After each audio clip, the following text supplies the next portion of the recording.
Football বিশ্বের কোটি কোটি ভক্তকে চমকে দিয়ে অবশেষে নিজের ক্যারিয়ারের সবথেকে বড় ও চূড়ান্ত সিদ্ধান্তটি নিয়ে নিলেন বিশ্বকাপ থেকে বাদ পড়া দুর্ভাগা আর্জেন্টাইন মহাতারকা পাওলো দিবালা।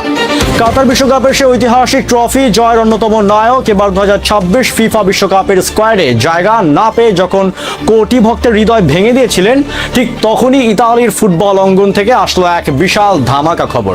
আন্তর্জাতিক মঞ্চে আক্ষেপের পাহাড় বুকে চেপে ক্লাব ফুটবলে নিজের ভবিষ্যৎ নিয়ে সব জল্পনা কল্পনার অবসান ঘটালেন 32 বছর বয়সে এই ফরওয়ার্ডার। কিন্তু কি সেই চূড়ান্ত সিদ্ধান্ত যা দিবালা ভক্তদের মনে নতুন করে আশার আলো জ্বালিয়ে দিয়েছে?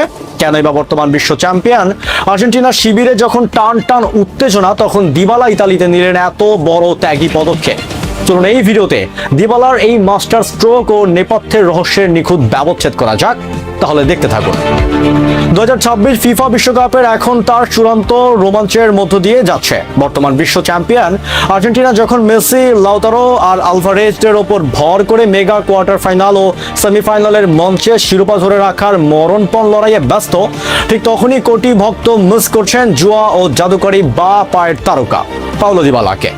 2022 সালে আর্জেন্টিনার সেই মহাকাব্যিক বিশ্বকাপ জয়ী দলের অন্যতম গুরুত্বপূর্ণ সদস্য হওয়া সত্ত্বেও এবার আলবি সেলেস্তেরা তাকে স্কোয়াডেই রাখেনি।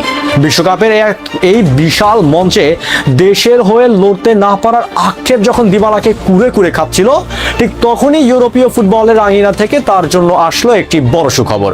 সমস্ত আক্ষেপ এক মাসে সরিয়ে রেখে ইতালির ঐতিহ্যবাহী ক্লাবে এস রোমার সাথে নিজের চুক্তি নবায়নের চূড়ান্ত সিদ্ধান্ত আনুষ্ঠানিকভাবে জানিয়ে দিয়েছেন এই ফুটবল জাদুকর। চলুন দিবালার এই চুক্তি নবায়নের নেপথ্যে থাকা আসল রহস্য ও রোমাঞ্চকর শর্তগুলো ময়নাতদন্ত করা যাক। এএস রোমা আনুষ্ঠানিকভাবে জানিয়েছে দিবালার সাথে নতুন করে আরো 1 বছরের চুক্তি সই করা হয়েছে। তবে এই চুক্তির সবচেয়ে বড় টুইস্ট হলো 32 বছর বয়সে আর্জেন্টাইন ফরওয়ার্ডের বেতন উল্লেখযোগ্য হারে কমছে। হ্যাঁ, ক্লাবের প্রতি ভালোবাসা ইউরোপের শীর্ষ স্তরে টিকে থাকার জন্য দিবালা নিজের আর্থিক লোভ ত্যাগ করছে।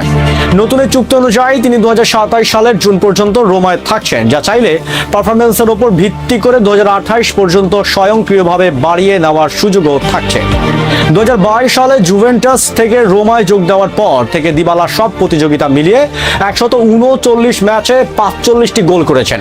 অভিষেক মৌসুমেই তিনি রোমাকে ইউরোপা লিগের ফাইনালে তুলে সমর্থকদের চোখের মণি হয়ে উঠছিলেন। আর তাই চোটের বাধা কাটিয়ে তার এই থেকে যাওয়ার সিদ্ধান্ত রোমার ভক্তদের আনন্দে ভাসিয়েছে। আসলে গত মৌসুম থেকে সময়টা খুব একটা ভালো যাচ্ছিল না দিবালার। গত মার্চ মাসে তার হাঁটুতে একটি বড় অস্ত্রোপচার হয়, যার কারণে প্রায় 4 মাস মাঠের বাইরে থাকতে হয়েছিল তাকে।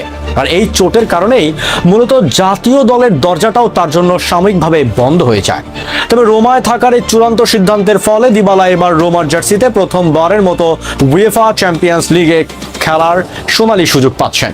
আর এর আগে জুভেন্টাস হয়ে টানা 7 মৌসুম খেলে 2016 থেকে 17 মৌসুম চ্যাম্পিয়ন্স লিগের ফাইনাল খেলেছিলেন তিনি। যদিও কার্ডিফের সেই ফাইনালে রিয়াল মাদ্রিদের কাছে হারতে হয়েছিল, এবার রোমাকে সাথে নিয়ে ইউরোপের মঞ্চে সেই অপূর্ণ স্বপ্ন পূরণের মিশন দিবালার।